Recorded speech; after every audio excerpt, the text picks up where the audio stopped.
February 1937, the newly formed British Battalion of the International Brigades had arrived at Jarama and been given the task of stemming a fascist advance on the Spanish capital. Over 100 Scots were involved in wading through the winter mud to wage war.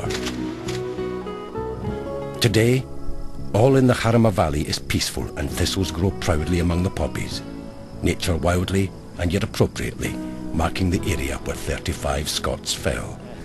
Local guide Sevi Montero is helping Daniel understand the surroundings Scots fought in at Jarama. Along with friends, Sevi was responsible for constructing this simple but beautiful monument to those that perished on the suitably nicknamed Suicide Hill.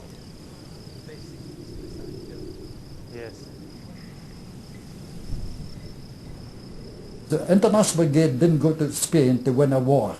They went there as a political symbol of support from the people, the respective countries they arrived at, and also to act as a shock troop. Act as shock troops.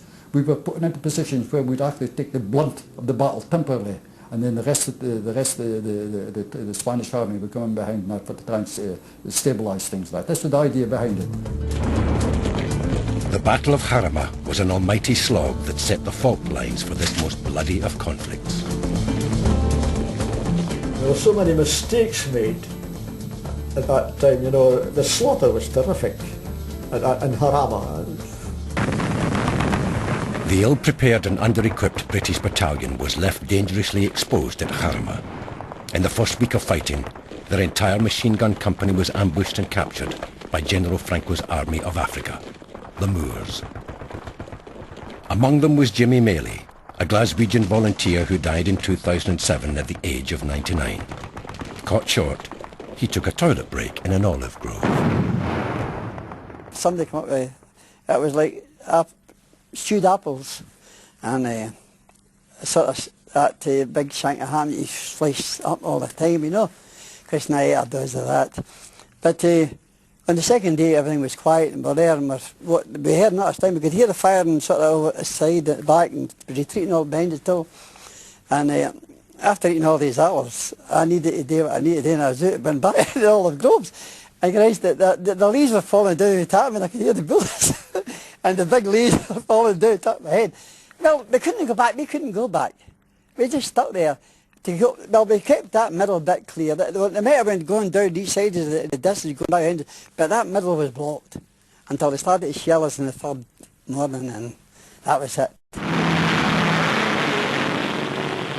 Hitler sent over his Panzer Division and his Junkers 52 and his fighters, and the troops were coming over the Morocco Straits, and the fighting was absolutely horrendous at Jarama. And I think that was the worst moment of my whole time in Spain. The men started to drop like 9 pins. Who fired a shot?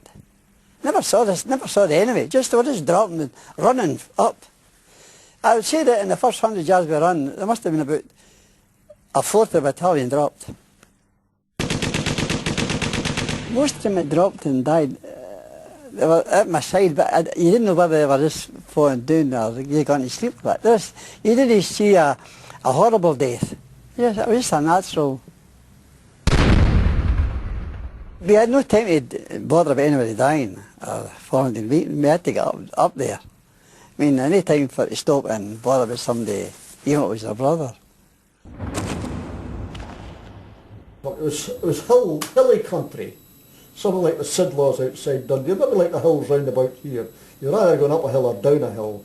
And there were all these vines, the worst thing in the bloody world. When you were running, you were always running up against a vine and knocking hell out your shins and so like that. But it come out, you know, they're shouting for stretcher bearers, and this lad and I went across to number 1. And the first fella we picked up was a fella called Ralph Campo. He'd been secretary of the YCL in London, a big fellow, about 16 stone, wounded in the stomach. And we got him on the stretcher, and we're going down the hills. And how we got across this valley, I don't know, because it was being riddled, you know, with machine gun fire. And we eventually got him back, but he died, you know, as a result of his wounds. I mean, I didn't go there. I believe in violence. I mean, if you don't believe in violence, you don't go to war.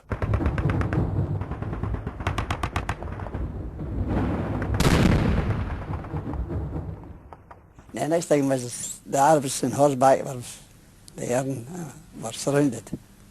That was the Moors on horseback, I should say, surrounded. And they had own sabres, or their own sort of, no swords, but a sort of cleavers, and they were threatening to cut the private's office. And then they tied their hands behind their back with their own wire, and I didn't know what the hell they were saying. One punched me right in the chin, and I carry on. Actually, when we got captured first, we got lined up, and two of the men who were with us, Sam Browns, Harold Fry and Dickinson.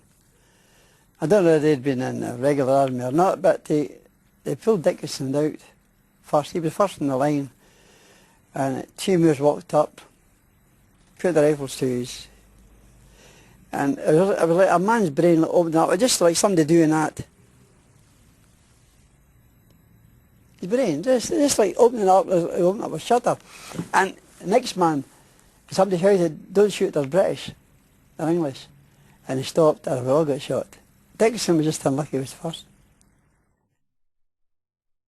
There were 27 of us, and we put 9 in a cell.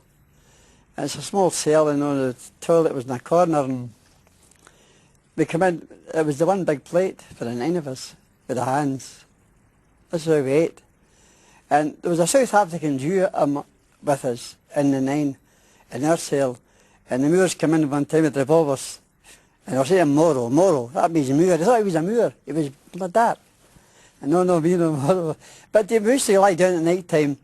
The 8 of us would be around them, our heads. There was a big burly chap with our heads on his, like a dog with puppies. And the worst thing was the toilet in the corner. I finished up using my braces to wipe myself. That's right, there were no toilet there, no, it was a toilet in the corner, and you can imagine the hands and that plate there for a week, and the 9 of us in the big plate eating. And it's surprising what you can eat. No matter, see, we had to eat, and it's very amazing what you can do once you're in prison. The circumstances have all changed. Despite the loss and capture of so many men, the battalion fought on and eventually played a key part in holding back Franco's forces.